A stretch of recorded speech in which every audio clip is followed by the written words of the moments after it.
escape, and protect your wife and child. And we are back. The brutal Kilhina expedition might be over, but for Yuri Ho, the real war is just getting started. Let's dive into the story of Volume 6, The Calm Before the Absolute Storm. So, Yuri returns to the Xialta Kingdom as a war hero, a victor. But he's not thinking about parades or medals. He's got a vision that goes way beyond the last battlefield, because he knows the future of his entire kingdom is hanging by a thread. What's the first thing he does? He takes care of his people. He officially disbands the observation unit, but not before making sure every single soldier is paid, and paid well. And he doesn't stop there. For the younger knights, he offers them solid jobs at his own company. It's a brilliant move that doesn't just secure their futures, it buys him their absolute, unwavering loyalty. Now, while the rest of the kingdom is celebrating, Yuri's mind is somewhere else entirely. He's been playing a much bigger game for years, holding on to a secret that could literally rewrite the fate of everyone he's ever known. And then, the news he's been waiting for arrives. Captain Hurl, the sailor Yuri funded when no one else would, comes back, and he's found it, a massive, new continent, completely uninhabited. This isn't just some random discovery, you guys. This is the endgame of Yuri's master plan. It's a blank slate, a world away from the rot and the politics of his home. Here's the kicker. Yuri has zero intention of just handing this prize over to the Xiala Kingdom. No way. His plan is so much bigger. He's going to build a new nation from the ground up, a safe haven for his people when their kingdom finally collapses. But for any of that to work, this new world has to remain the single biggest secret on the planet. And this just shows you the incredible trust he places in his inner circle. He gives the mission of a lifetime to his most loyal officer, Myelo Goodenvale. Her job? Hide a continent. She has to manage all the information, plant false leads, and keep the royals and those ever-watching witches completely in the dark. Her loyalty is now the only thing shielding an entire future nation. So, as Yuri is secretly laying the groundwork for a new world, his life in the old one is getting complicated. And he's suddenly building a future that's deeply personal, a future really worth fighting for. We get to see his strategic genius in action during the super tense council meeting. The other chieftains are all demanding he share the secret to his fire bottles, his game-changing weapon. And Yuri just looks at them and says, no. He plays it off as a security risk, protecting the kingdom. But what he's really doing is protecting his own advantage, a resource he has to control for the future he's planning. Meanwhile, Myelo makes a huge decision of her own. This chieftain, Liao, has been trying to court her for a while now. She just shuts it down. Clean break. And this isn't just about romance. This is a declaration. She's telling the world that her life, her loyalty, her entire future belongs to one person and one mission, Yuri's. And then the first personal bombshell drops. Right in the middle of all this secrecy and political maneuvering, Princess Carol, the woman who fought by his side through the war, tells him she's pregnant. It's his child.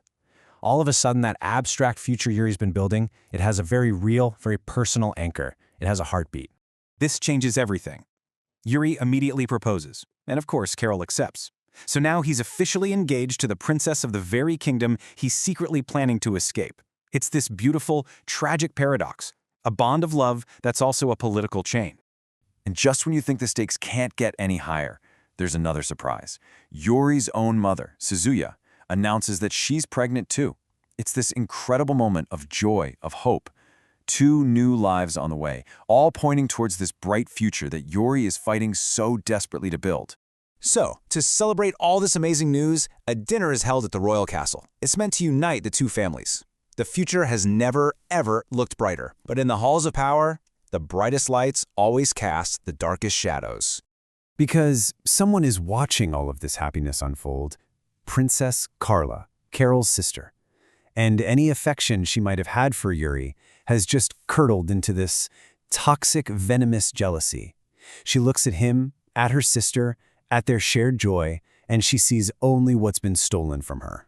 Her weapon of choice is something called red canolia, and you have to understand, this isn't just poison, it's a death sentence. It is brutally fast, it is agonizing, and it is absolutely incurable. There is no antidote, there is no hope. At the toast, the moment meant to celebrate this new family, Carla poisons the wine. The queen, Yuri's parents Rook and Suzuya and a pregnant Carol all raise their glasses and they drink. The only one who doesn't is Yuri, who avoids alcohol. And in that one terrible moment, their fates are sealed. The result is immediate, and it is horrifying.